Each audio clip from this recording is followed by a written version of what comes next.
So you've probably heard about Nimrod in rumors and stories, right? Who was the man who is often seen as a direct challenge to God, and who is thought to have planned the Tower of Babel? He's a bit of a mystery when it comes to stories about life after the storm. But is everything we hear about him true? Or are they mostly stories with a few facts thrown in? Today, we're going to find out more about Nimrod, the great-grandson of Noah, the son of Kush, and a powerful fighter. And believe me, we don't know all there is to know about him from the few lines in the Bible. If you're interested in the stories about Nimrod, or want to know more about the many rumors about him, you've come to the right place.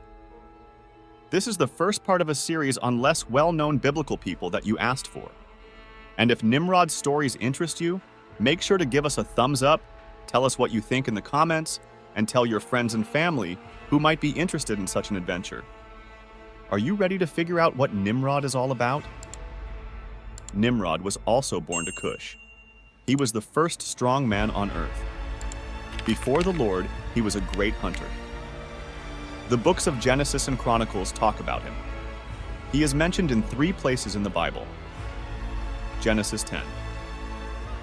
8:12 has the most information about him. So it is said, like Nimrod, a mighty hunter before the Lord. The first parts of his kingdom were in China, Babel, Iraq, Akkad, and Kauna. From there, he went to Assyria and built Nineveh, Rehoboth, Ir, Kawa, and Rezin between Nineveh and Kawa. This is the great city. Nimrod is also described in another family tree in the book of 1 Chronicles. Nimrod was born to Kush. He was the first strong man on earth. The last time Nimrod is mentioned, it is in a verse that shows how influential and important he was. When the Assyrians attack our land and walk on our palaces, he, Nimrod, will be our peace. Then we will send 7 herders and 8 princes of men to fight against him. They will use the sword to watch over the land of Assyria and the openings to the land of Nimrod. And he will save us from the Assyrian when he comes to our land and steps on our border. According to the Bible, Nimrod is one of Kush's sons. Kush's land included parts of Ethiopia and Sudan, which were important to a large number of African people. Nimrod is the son of Kush and the grandson of Ham. He is also the great-grandson of Noah. He is shown as the king of the old land of Shinar, which is the same as the region of Mesopotamia.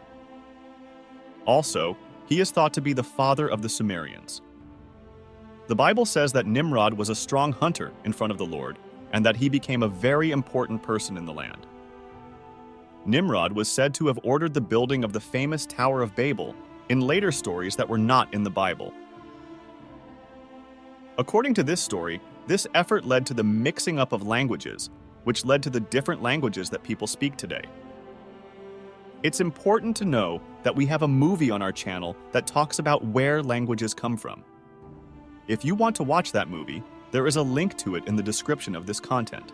This story added to the idea that Nimrod was a rogue king who was against God. Sacred texts say that at the start of his rule, towns like Babel, Iraq, also known as Uruk, Akkad, and Kauna were part of it.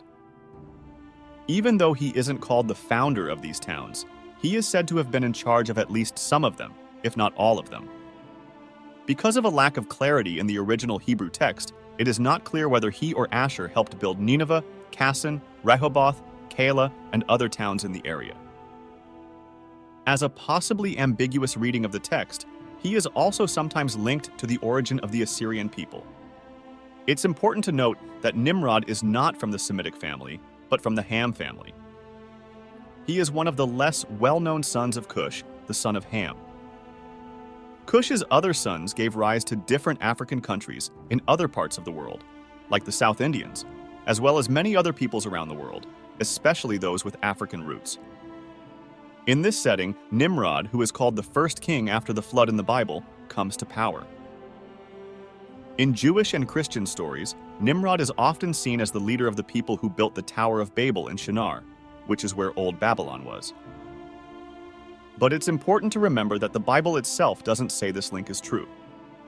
Genesis 10:10 says that Nimrod's kingdom included towns like Babel, Iraq, Akkad, and Kalna in the land of China.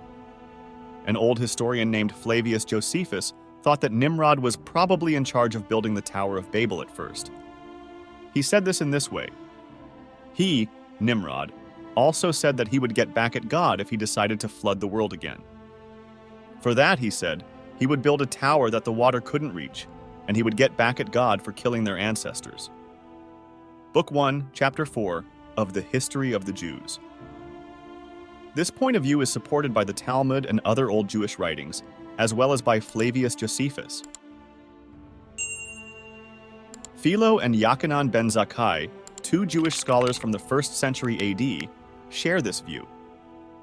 They thought that the Hebrew phrase, Gibber said Lifni Yehovah, which means a strong hunter before the Lord, might mean against God instead of before God. A similar meaning to what Pseudo-Philo gives. The name Pseudo-Philo refers to the author of biblical antiquities who did not want to be known. Some Jewish commentators also linked Nimrod's name to a Hebrew word that means rebel, giving him a rebellious attitude toward God. Nimrod means rebel in Hebrew and Phoenician, but it means different things in other languages. These different ways of looking at Nimrod and the stories about him show how complicated and rich the stories are, and how they have been looked at in different ways over time and in different cultures. Nimrod is thought of and known to be the main leader of the Hamites, and in fact, their most important leader. He did an amazing thing by getting all of Noah's children together in one place, which was the land of Shinar, which is the same as Babylon. He was able to bring together the heads of the Semites and the Japhethites in Babylon, which got everyone's attention. But God didn't like that so many people were meeting in one place. This happened because God wanted people to spread out and live in different parts of the world so they could multiply. Nimrod's plan went against this will and stood in resistance to the growth of humanity. Pseudo-Philo, a book written in 70 AD, says that Nimrod was the best leader of the Hamites. Joktan was thought to be the most important leader of the Semites, and Javan may have been the most important leader of the Japhethites. All of these leaders had something to do with building the Tower of Babel, as told by legends and interpretations in the ancient Book of Jubilees, whose earliest form dates back to the 7th century BC. Nimrod is only talked about in this book as the father of Azarad. From what the Book of Jubilees says, Azarad was Eber's wife and Peleg's mother. Chapter 8, verse 7 says that this means Nimrod is an ancestor of Abraham, and by extension, all Hebrews and Arabs. Also, Nimrod is known to have been related to the old Sumerians. They used to call themselves Kushites and say that they were people of the black face. In the Kitab al-Magal, also called the Book of the Rolls, which is part of the Clementine writings, it says that Nimrod built other cities and became king when Raul was 163 years old. He was in power for 69 years. The story also says that Nimrod had a dream in which he saw a piece of black cloth and a crown in the sky. He then told a weaver named Sasa to make a crown like the one he had seen in his dream. One interesting thing about Nimrod that you might not know is that he might have known Abraham. Before Abraham was born, the family tree in Genesis 11 shows that about 300 years had passed. Nimrod's relative Shem, who was Noah's son, lived many years before Nimrod was born. After the flood, people lived longer, but not as long as they did before the storm. Shem and his children and grandchildren lived to be between 400 and 500 years old. Since we don't know how old Ham was when he had Kush, or how old Kush was when he had Nimrod, we don't know how long Nimrod lived. So it's not impossible that he lived when Abraham was living. Rabbinical writings also talk about this idea. Some Jewish texts say that the evil Nimrod tried to kill the child Abraham, but failed because he had a dream in which Abraham told him that he would be his downfall. These new pieces of information add more depth to Nimrod's complicated past and setting. It's interesting to think that Nimrod might have something to do with the tale of Gilgamesh, which is the oldest tale ever written. The story is about the warrior king Gilgamesh, who is sometimes shown as having godlike qualities because of all he has done. Gilgamesh is a hero, but he is also shown to be cruel and evil. These traits are similar to what is said about Nimrod. The Epic of Gilgamesh tells the story of Utnapishtim, a man who lived through a flood sent by the gods by making a boat with their help and hoping to live forever. This story has a lot in common with the story of the flood in Genesis. This could be seen as Nimrod talking to one of his ancestors, like his grandfather Ham or great-grandfather Noah.